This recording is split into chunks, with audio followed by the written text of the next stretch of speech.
దేవా సర్వాధికారి యేసుక్రీస్తు ప్రభు మా రక్షకుడ విమోచకుడ మిమ్మల్ని స్తుతిస్తున్నాం. ఎంతైనా నమ్మదగిన దేవుడు, స్తోత్రాలు చెల్లిస్తూ పాపులం దౌర్భాగ్యం ఎన్నిక లేని వారు మమ్మల్ని ప్రేమించారు, మమ్మల్ని రక్షించడానికి లోకంలోనికి వచ్చారు. మా పాప శిక్ష యావత్తు సిలువలో భరించారు.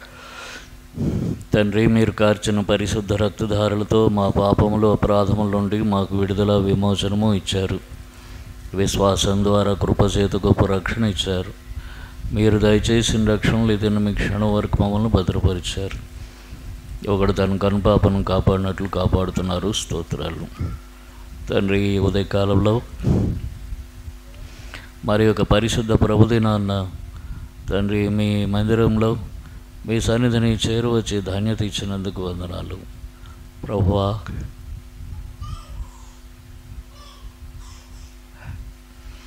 లోకంలో చెదిరిన సమస్త పరిశుద్ధులు మిమ్మల్ని ఆరాధిస్తుండగా వారందరితో ఏకీభవించి మేము కూడా ఇక్కడ మిమ్మల్ని ఆరాధించినట్లు కృప చూపుతున్నందుకు వందనములు నాయన, స్తుతులు అర్పిస్తున్నాము.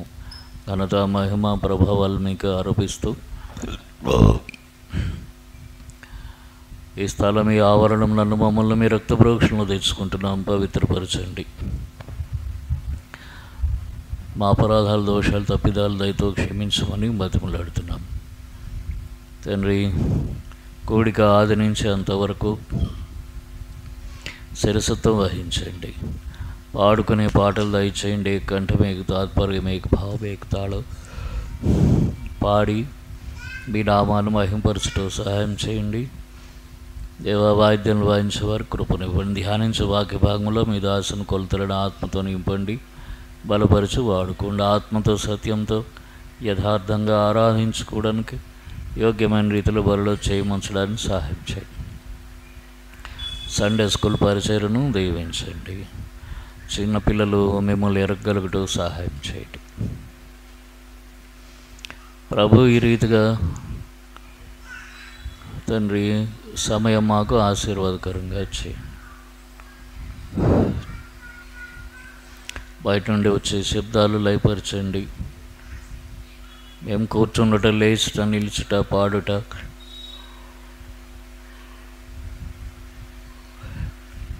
ఆరాధించుట, రొట్టె విరుచుట అంతా మీ నామమునకు అంగీకారయోగ్యంగా మహిమకరంగా ఉంటకు సహాయం చేయండి ప్రభు. హెబ్రోను జ్ఞాపకం చేసుకోండి. మీ సన్నిధిని ఉంచండి, సమాధానం ఉంచండి, సహాయం చేయండి. ఇక్కడ కూడా రావలసిన మీ ప్రజలను మరొకసారి మీరు జ్ఞాపకం చేసుకోమని వేడుకుంటున్నాం. జ్వరాలతో, అనారోగ్యాలతో ఉన్నారు. సోదరి ఇస్తేరు, సోదరు రూతును జ్ఞాపకం చేసుకోండి తండ్రి. మీ సన్నిధి తృప్తిపరచండి, స్వస్థపరచండి. మార్కు కుమారుణ్ణి కూడా జ్ఞాపకం చేసుకోండి, స్వస్థపరచండి. ఇంకెవరు అటు బలహీనతతో ఉన్నారో వారిని స్వస్థపరచండి తండ్రి. ఇంకా రావలసిన వారు త్వరపడి పరుగులు పెట్టి మీ ఇంటికి వచ్చేటట్లు కృప చూపండి. ఘనత మహిమ ప్రభువులు మీకు ఆరోపిస్తూ నిద్రమత్తు, ఆవలింతలు, చెదిరిపోయి తలంపులు లయపరచండి. కనబడని దురాత్మల క్రియల ప్రభావం నజరుడైన యేసుక్రీస్తు వారి శక్తులకి నామలు బంధిస్తున్నాం. మీరు బంధించండి. యేసుక్రీస్తు వారి పరిశుద్ధ నామంలో ప్రార్థిస్తున్నాము తండ్రి. ఆరాధించుకునే ముందుగా దేవుని వాక్యాన్ని ధ్యానించుకుంటాం. జ్వరాలు చాలామందికి వచ్చినట్టున్నాయి.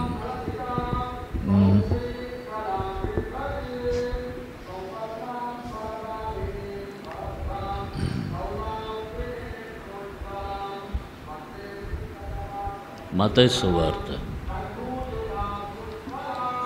9వ అధ్యాయం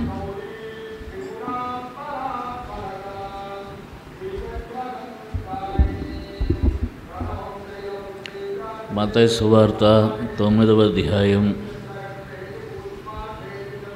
9 నుంచి 13 వరకు కలిసి చదువుకున్నాం.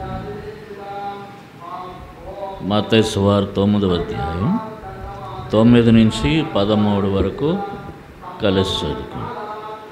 యేసు అక్కడ నుండి వెళ్ళుచు సుంకపు మెట్టు వద్ద కూర్చుండి ఉన్న మత్తయి ఒక మనుష్యుని చూసి నన్ను వెంబడించమని అతనితో చెప్పి అతడు లేచి ఆయనను వెంబడించు. ఇంట్లో భోజనమునకు వేసి కూర్చుని ఉండగా ఇదిగో సుంకరులను పాపులను అనేకులు వచ్చి ఆయన శిష్యుల యొద్దను కూర్చుంటారు. పరిసయ్యులు చూసి మీ బోధకుడు సుంకరులతో పాపులతో కలిసి ఎందుకు భోజనం చేయించున్నాడని ఆ శిష్యుడికి. ఆయన ఆ మాట విని రోగులకి కానీ ఆరోగ్యం గల వారికి వైద్యుడు అక్కర్లేదు కదా, అయితే నేను పాపలను పిలువచ్చుతును కానీ నీతిమంతులను పిలువరాలేదు కనుక కనికరమునే కోరుచున్నాను కానీ బలిని కోరను అన్న వాక్యభావం ఏమిటో మీరు వెళ్ళి నేర్చుకొనుడని చెప్పాను. ప్రేమ కలిగిన తండ్రి, మీ పరిశుద్ధ నామానికి స్తోత్రాలు. యేసు ప్రభు వందనాలైన స్తుతులు అర్పిస్తున్నాము. ఘనత మహిమ ప్రభావములు మీకు ఆరోపిస్తూ ఈ యొక్క సమయంలో సాగిలపడుతున్నాం. ప్రభు పాటల ద్వారా మిమ్మల్ని స్తుతించటానికి కృపణించారు తండ్రి. మా జిహ్వా ఫలాల స్తుతి ఆరాధనలు మీకు సమర్పించుకోవడానికి కృప చూపు. అందుకొరకు మీ వాక్యం ద్వారా మాతో మాట్లాడి సిద్ధపరచు. సమయం దీవెనకరంగా బయట నుండి వచ్చే శబ్దాలు అయిపరచు తండ్రి.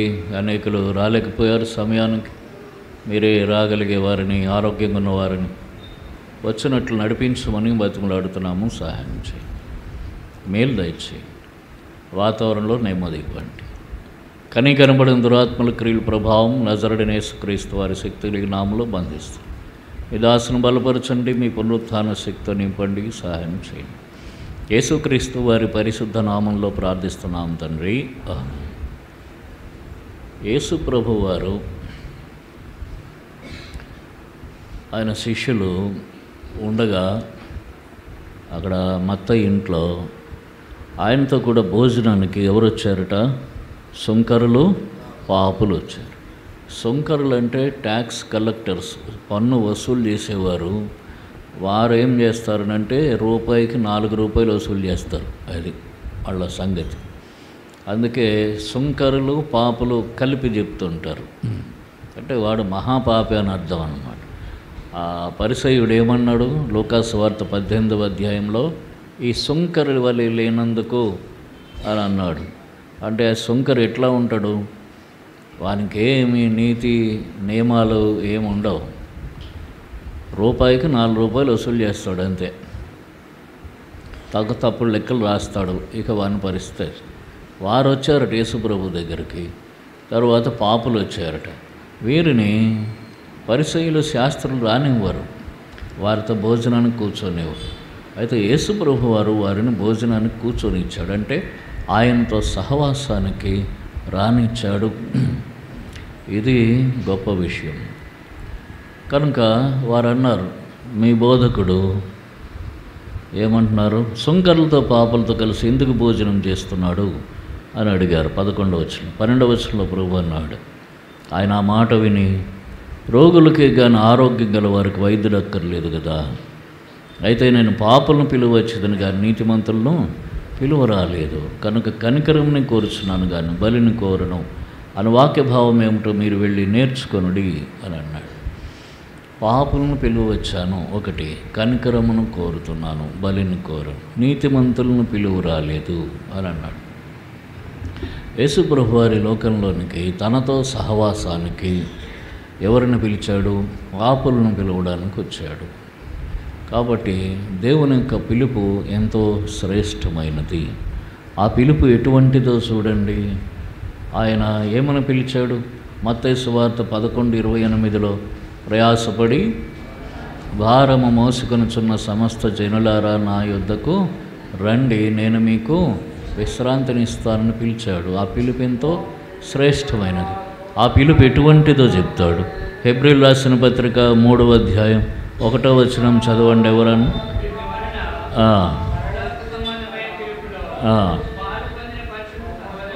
చాలు. పరలోక సంబంధమైన పిలుపులో పాలు పొందిన పరిశుద్ధ సహోదరులు. ఈ పిలుపు పరలోక సంబంధమైనటువంటి పిలుపు, ఈ లోక సంబంధమైన పిలుపు కాదు. అంటే పైనుండి వచ్చినటువంటి పిలుపు, కింద నుండి వచ్చినటువంటిది కాదు. పరలోక సంబంధమైనది అంటే పరలోక సంబంధి అయిన వాడు పిలిచాడు. యేసుక్రీస్తు ప్రభువారు పరలోక సంబంధి, ఆయన పిలిచిన పిలుపు, లోక సంబంధులు పిలిచిన పిలుపు కాదు. లోక సంబంధులు దేనికోసం పిలుస్తారు? ఏదో ఆ క్షణానికి కొంత ఆనందం కోసం పిలుస్తారు. పరలోక సంబంధమైన వాడు నిత్యమైన సంతోషం కోసం పిలిచాడు, నిత్య జీవం ఇవ్వడానికి పిలిచాడు. కనుక ఈ పిలుపు ఎంతో శ్రేష్టమైన. రెండవది ఏమిటి చెప్పండి? ఒకటి తీసి రెడీగా పట్టుకున్నారు. రెండవది ఆ పిలుపు ఎటువంటిది చెప్పండి? ఆ పిలుపు ఎటువంటిది? తిమోతికి రాసిన మొదటి పత్రిక 4వ అధ్యాయం 10వ వచనమా? తిమోతి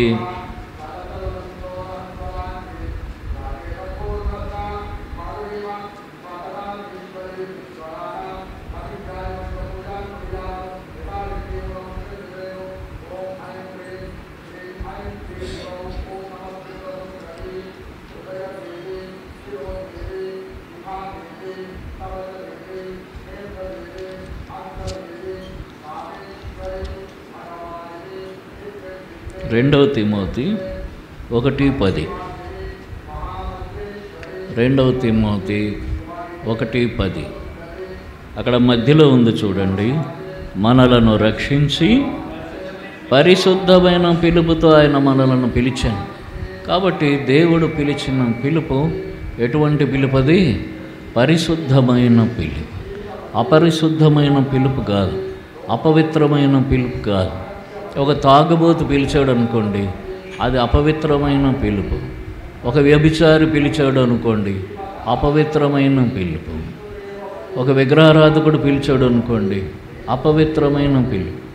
లోక సంబంధులు పిలిచే పిలుపు అపవిత్రమైనది, పాపులు పిలిచే పిలుపు అపవిత్రమైనది.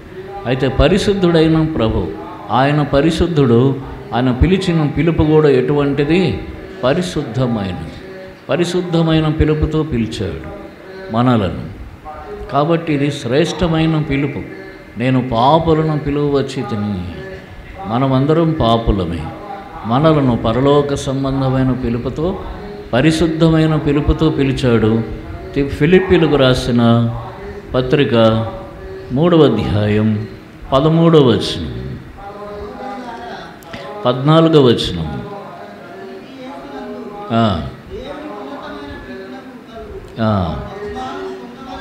క్రీస్తు యేసునందు దేవుని ఉన్నతమైన పిలుపునకు కలుగు బహుమానం పొందవని. ఇదేమిట? దేవుని ఉన్నతమైన పిలుపు. ఇది అంటే సామాన్యమైన పిలుపు కాదు, ఉన్నతమైన పిలుపు. ఎందుకు ఉన్నతమైనదంటే ఆయన మహోన్నతుడు. యెషయా గ్రంథం 59, 57, 15. యెషయా గ్రంథం 57, 15 ఏముంది?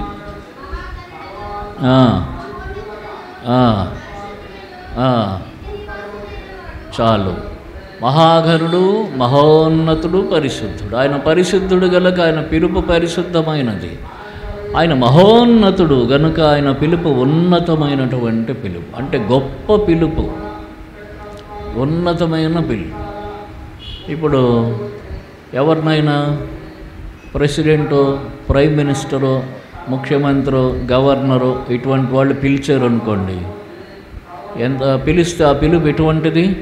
భూ సంబంధంగా ఉన్నతమైనది. అలాగనే ఇది పర సంబంధంగా ఉన్నతమైన పిలుపు. అటువంటి ఉన్నతమైన పిలుపుతో ప్రభు మనల్ని పిలిచాడు.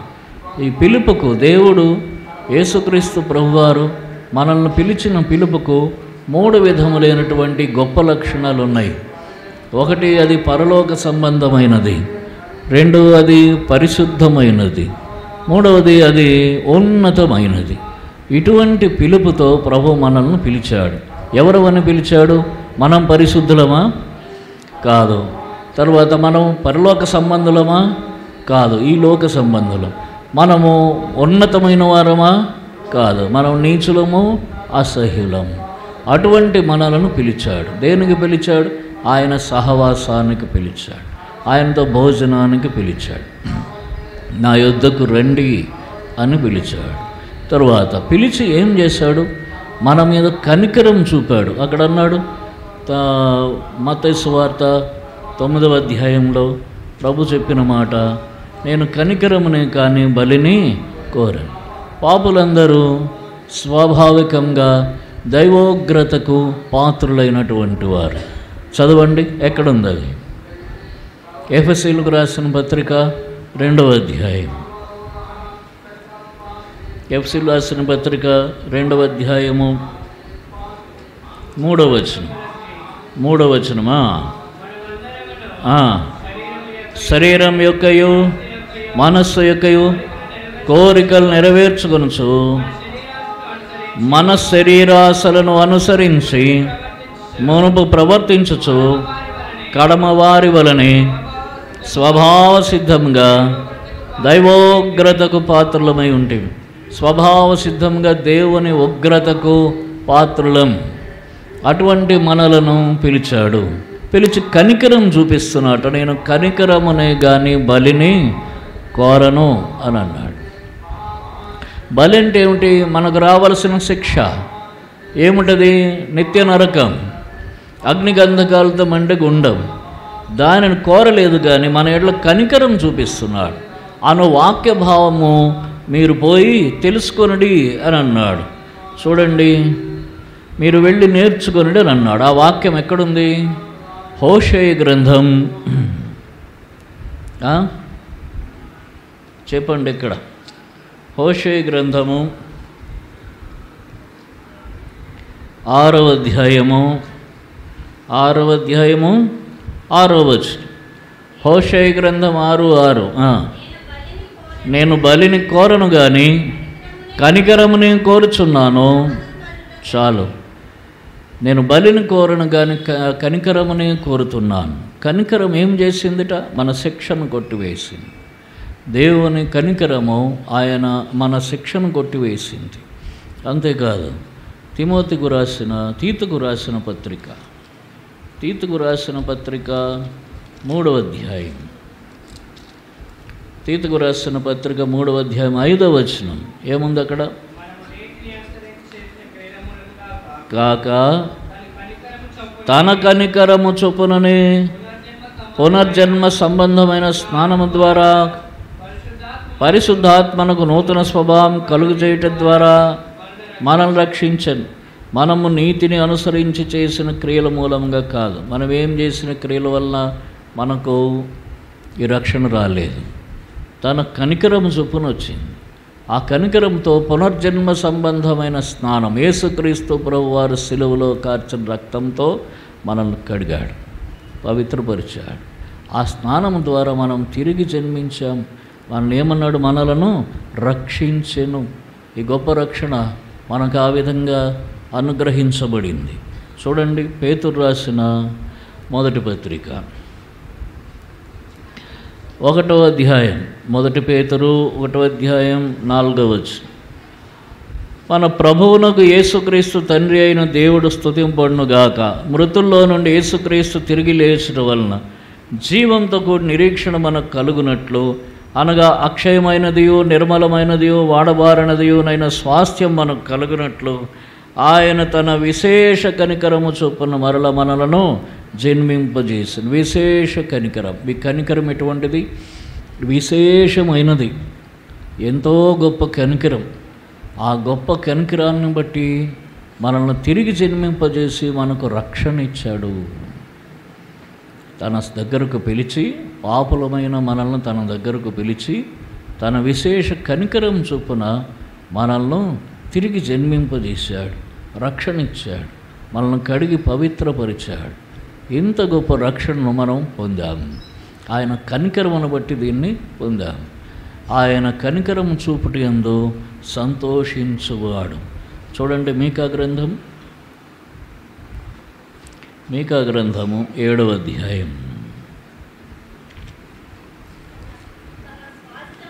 ఆ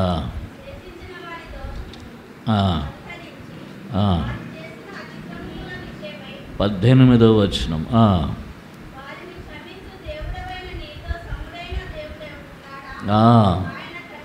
వారు చేసిన అతిక్రమము విషయమై వారిని క్షమించు దేవుడు అయిన నీతో సముడైన దేవుడున్నాడా? ఆయన కనికరం చూపుటి అందు సంతోషించువాడు కనుక నిరంతరం కోపముంచు.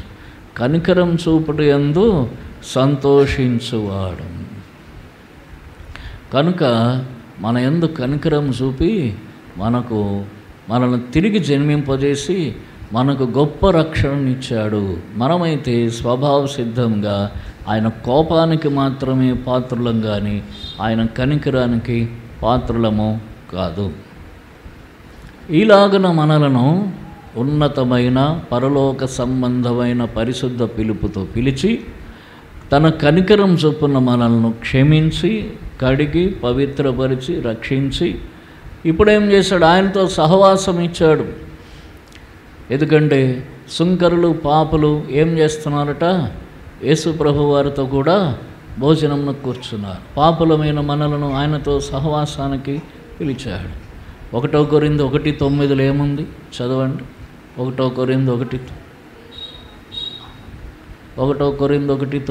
చదవండి. మన ప్రభువైన యేసుక్రీస్తు అను తన కుమారుని సహవాసమునకు మిమ్మును పిలిచిన దేవుడు నమ్మదగినవాడు. తన కుమారుని సహవాసమునకు పిలిచాడు అంటే యేసు ప్రభు సహవాసాన్ని. 1 కొరింథీ 1:9 1 Corinthians chapter 1:9.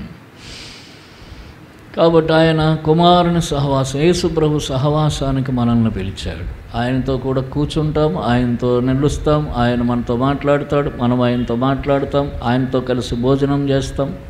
కనుక ఇంత గొప్ప సహవాసం ప్రభు మనకు అనుగ్రహించాడు. ఈ సహవాసంలో మనకు ఏం జరుగుతోందంటే చూడండి, యోహాను 1 యోహాను 1:7 1:6-7 1 యోహాను 1 John chapter 1:6 and 7. ఆయనతో కూడా సహవాసం గలవారమని చెప్పుకొని చీకటిలో నడిచిన ఎడల మనం అబద్ధమాడుచు సత్యమును జరిగింపకుందము. అయితే ఆయన వెలుగులో ఉన్న ప్రకారం మనమును వెలుగులో నడిచిన ఎడల మనం అన్యోన్య సహవాసం గలవారమై ఉందుము.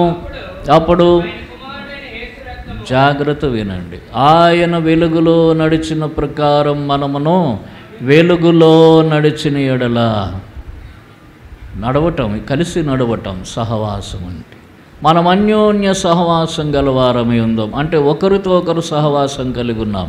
ఆయనతో మనకు సహవాసము, మనతో ఆయనకు సహవాసం. ఇప్పుడు ఎవరైనా పెద్దవాళ్ళు ఉన్నారు, మనం చెప్పవచ్చు నాకు ఆయనతో సహవాసం ఉంది, నాకు ఫెలోషిప్ ఉందని చెప్పవచ్చు. ఆయన కూడా చెప్పాలి కదా మళ్ళా. అర్థమైందా? ఇప్పుడు ఆయన ఏమనొచ్చు, అవును ఆయనకి మీతో సహవాసం ఉంది వాళ్ళకంటే ఏదో పరిచయం ఉందిలే అన్నాడు అనుకో. అంటే అర్థం ఏంటి? పరిచయం ఉంది కానీ సహవాసం లేదు, తేడా ఉంది. కానీ ఇక్కడ అన్యోన్య సహవాసం. మనకు ఆయనతో సహవాసం ఉంది, ఆయనకు మనతో కూడా సహవాసం ఉందా? మనం చెప్తాం యేసు ప్రభుతో నాకు సహవాసం ఉందయ్యా. సహవాసం అంటే ఏంటి? కలిసి నడుస్తాం, మాట్లాడుకుంటాం, కలిసి భోజనం చేస్తాం, అన్నీ ఉన్నాయి అని చెప్తాం. యేసు ప్రభుని అడిగారు అనుకోండి, ఏమయ్యా నువ్వు వాళ్ళతో సహవాసం ఉందా నీకు వాళ్ళతో అంటే అవును ఉందయ్యా అని చెప్తాడు. అంటే ఏం చేస్తారంటే కలిసి నడుస్తాం, కలిసి భోజనం చేస్తాం, అన్నీ కలిసి చేస్తాం. ఆయన కూడా అదే చెప్తాడు. ఇది అన్యోన్య సహవాసం.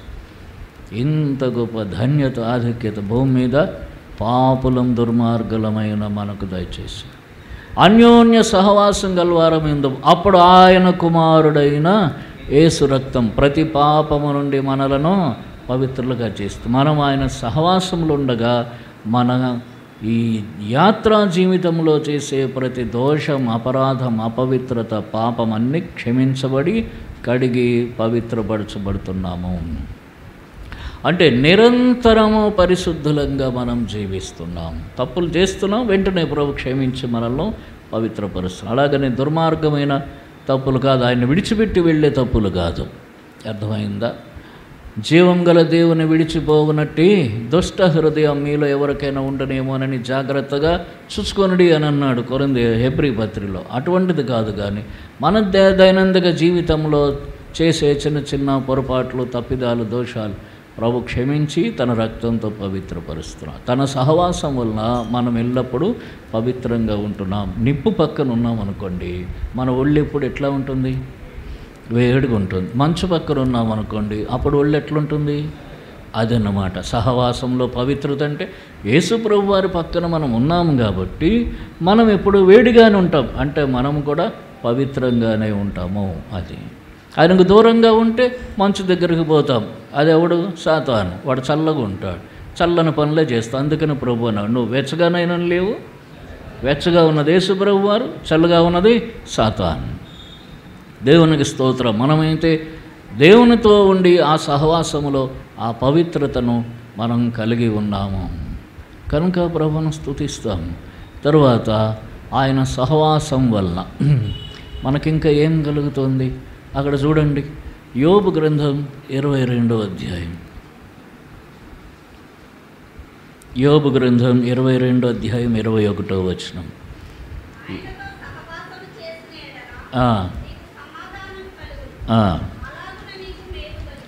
ఆయనతో సహవాసం చేసినడల నీకు సమాధానం. ఆయన సహవాసంలో మనకు సమాధానం, ఎల్లప్పుడూ సమాధానం.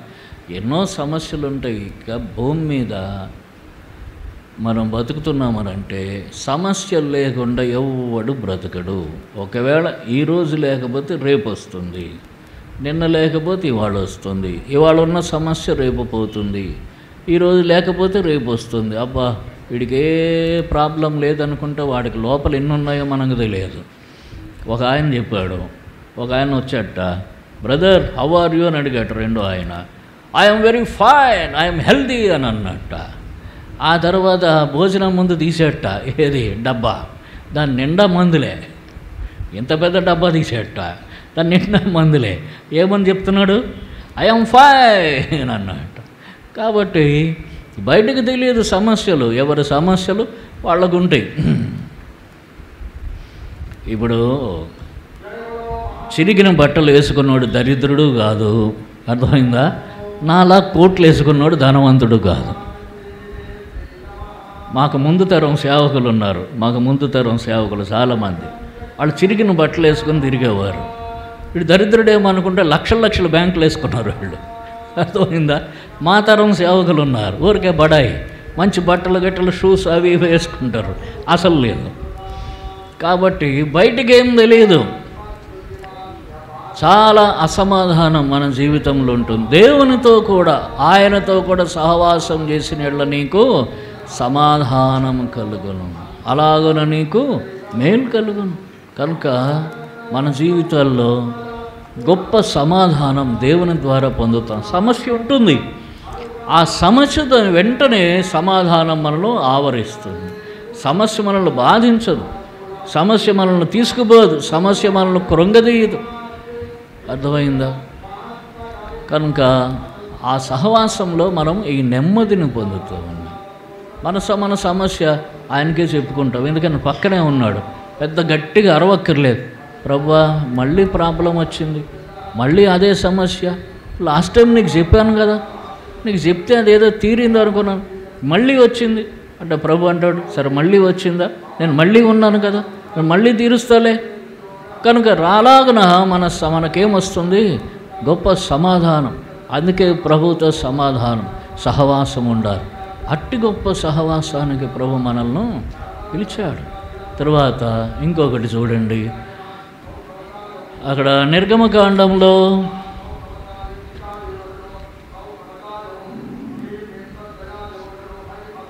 34వ అధ్యాయంలో, నిర్గమకాండం 34వ అధ్యాయంలో 28వ వచనం, ఇక్కడ మోషే గురించి మాట్లాడుతున్నాం.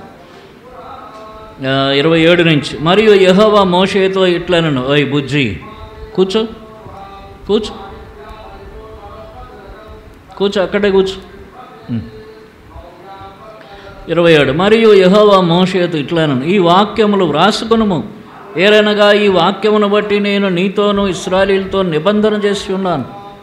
అతడు 40 రేయింబగళ్ళు యెహోవాతో కూడా అక్కడ ఉండెను. అతడు భోజనం చేయలేదు, నీళ్లు త్రాగలేదు. అంతలో ఆయన నిబంధన వాక్యములు అనగా 10 ఆజ్ఞల పలక మీద వ్రాశాను. 29, మోషే సీనాయి కొండ దిగుచుండగా శాసనములు గల 2 పలకలు మోషే చేతిలో ఉండెను. అతడు ఆ కొండ దిగుచుండగా ఆయన అతనితో మాట్లాడుచున్నప్పుడు తన ముఖచర్మం ప్రకాశించిన సంగతి మోషేకు తెలిసి ఉండలే. దేవునితో సహవాసంలో దేవుని వెలుగు పొందుతున్నాము. ఇది గొప్ప సంగతి. అన్నిటికంటే దేవుని వెలుగు మనలోనికి ప్రవేశిస్తుంది. మోషే 40 పగళ్ళు 40 రాత్రులు ఉంటే కిందకి దిగిన తర్వాత ముఖం ప్రకాశిస్తోందట. ఆ ముఖ ప్రకాశమును చూసి చూడండి 30వ వచనం, అహరోనును ఇశ్రాయేలీలందరూ మోషేను చూచినప్పుడు అతని ముఖచర్మం ప్రకాశించను గనుక వారు అతన్ని సమీపింపవెరచిరి. ఆయన దగ్గరికి, మోషే దగ్గరికి వెళ్ళటానికి భయపడ్డారట. ఎవరు? సొంత అన్న భయపడ్డాడు. ఒరే మోషే ఆయన ఇంకా పిలవటానికి ఆయనకి ధైర్యం చాలలేదు.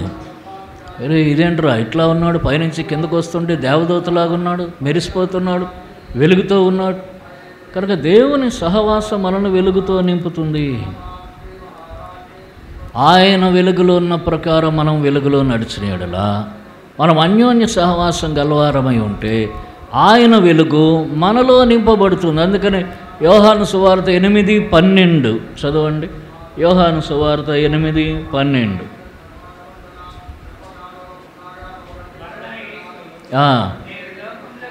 నేను లోకమునకు వెలుగును, నన్ను వెంబడించువాడు చీకటిలో నడవక జీవపు వెలుగు కలిగి ఉండును.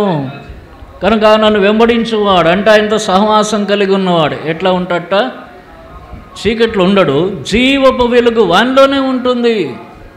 ఆ వెలుగుతో నింపబడి ఉంటాడు, జీవపు వెలుగుతో నింపబడి ఉంటాడు. ఇది గొప్ప సంగతి. ఆయనతో సహవాసం వల్ల ఈ వెలుగుతో నింపబడుతుంది. ఆ వెలుగు లోకం చూస్తుంది. దానిని బట్టి అనేకులు యేసుప్రభు దగ్గరకు వస్తారు. ఈ 3 అనుభవాలు దేవునితో సహవాసంలో. మొదటిది ఏమిటి? నిరంతరం పవిత్రపరచబడుతూ పరిశుద్ధ జీవితం జీవిస్తూ ఉంటాం. రెండవది, ఆయనతో సహవాసంలో ఉంటే పూర్తి సమాధానం మనకు ఉంటుంది, నెమ్మది ఉంటుంది. సమాధానం అంటే పూర్తి నెమ్మది ఉంటుంది, శాంతి. సమాధానం అన్న పదానికి బైబిల్లో శాంతి అని పర్యాయ పదంగా వాడారు. పూర్తి శాంతి ఉంటుంది ఎన్ని ఉన్నా సరే. యెషయా గ్రంథం 26వ అధ్యాయం 3వ వచనం ఎప్పుడు గుర్తుంచుకోవలసిన వాక్యం. తీసి చదవాలి, నాకు కూడా వచ్చు. ఎవని మనస్సు నీ మీద ఆనుకొనునో వానిని నీవు పూర్ణ శాంతి గలవానిగా కాపాడుదువు. ఏలయనగా అతడు నీ యందు విశ్వాసముంచి ఉన్నాడు. విశ్వాసముంచినప్పుడు పూర్ణ శాంతి. ఈ శాంతి, పూర్ణ శాంతి ఎప్పుడు వస్తుంది? దేవునితో సహవాసంలో వస్తుంది పూర్ణ శాంతి. పూర్ణ శాంతి అంటే అర్థం ఏంటంటే, ఆ పర్వతం ఏదో వచ్చి మీద పడిపోతున్నది అనుకోండి, వస్తుంది, పడిపోతుంది, రాణిలే చూద్దాం అన్నట్టు ఉంటాడు. రాణి ఏమైంది? నేను ఉద్యోగం చేస్తున్నప్పుడు నాయుడని ఒక మాతో కొలీగ్ ఉండేవాడు. ఒక కౌంటర్లో, బిల్ కలెక్టర్ కౌంటర్లో కూర్చునేవాడు. ఎలాంటి వాడంటే, ఆయన గురించి చెప్పు, భయపెట్టండి, ఓసి నిజమేనేంటి, అవునా, సరే రాని మరేటి చేస్తాం, రానీలే వస్తే చూద్దాం అనేవాడు. ఏమి చెప్పినంతే. కొండొచ్చి మీద పడిపోతుందని ఇలాగే ఉంటావా నాయుడు అనేవాడు. మళ్ళీ చిన్న మనిషి పొట్టిగా ఉండేవాడు, అమాయకుడిలాగా ఉండేవాడు, కానీ ఏమి కదలడు. కనుక యేసుప్రభుని ఎరిగిన వారు ఇంకా అంతకంటే ధైర్యం. అందుకని అంటాడు, పర్వతములు తత్తరిల్లులను, పర్వతములు తొలగిపోయినను, మెట్టలు తత్తరిల్లులను. అటువంటి పరిస్థితుల్లో సైతము ఏం పోదుట? సమాధానము పోదు, శాంతి పోదు. మనకు శాంతి ఎప్పుడూ పోతూనే ఉంటుంది. ఉన్నదంతా అశాంతి. ఎందుకు? సహవాసం తక్కువైతే అశాంతి ఎక్కువ అవుతుంది, సహవాసం ఎక్కువ ఉంటే శాంతి ఎక్కువ. ఇంత గొప్ప పరిస్థితికి ప్రభు మనలను పిలిచాడు. 3 చూసాం. ఆయన సహవాసం. ఒకటి ఏమున్నది? నిరంతరము పవిత్రపరచబడుతున్నాము. రెండవది పూర్తి శాంతి సమాధానం పొందుతాం. మూడవది, ఆయన వెలుగుతో, జీవపు వెలుగుతో మనం నింపబడతాం. అందుకు పిలిచాడు. అర్థమైందా? అందుకు పిలిచాడు. ఎటువంటి పిలుపుతో పిలిచాడు? పరలోక సంబంధమైన పిలుపు. రెండవది పరిశుద్ధమైన పిలుపు. మూడవది ఉన్నతమైన పిలుపు. ఈ మూడు రకాలైనటువంటి శ్రేష్టమైన పిలుపుతో పిలిచాడు. పిలిచి తన రక్తం ఇచ్చి కనికరం చూపించాడు. తన రక్తం ఇచ్చి మనలను కడిగాడు, పవిత్రపరిచాడు. తన విశేష కనికరం చొప్పున, కనికరం చూపకపోతే మనం నరకానికి పోయేవాళ్ళం, శిక్ష అనుభవించాం. కనికరం చొప్పున మనల్ని జన్మింపజేశాడు, మనకు నూతన జన్మ ఇచ్చాడు, రక్షణ ఇచ్చాడు. ఇచ్చిన తర్వాత తన సహవాసం ఇచ్చాడు. ఆ సహవాసంలో మనకు పూర్ణ శాంతి, నిత్య పవిత్రత, జీవంతో కూడిన వెలుగుతో నింపబడిన జీవితం, వీటన్నింటినీ మనకు అనుగ్రహించి. నీకు బైబిల్ చదవటం రాకపోవచ్చు, అస్సలు అక్కర్లేదు. వాగ్దానాలు తెలియకపోవచ్చు, ఏం పని లేదు. అర్థమైందా?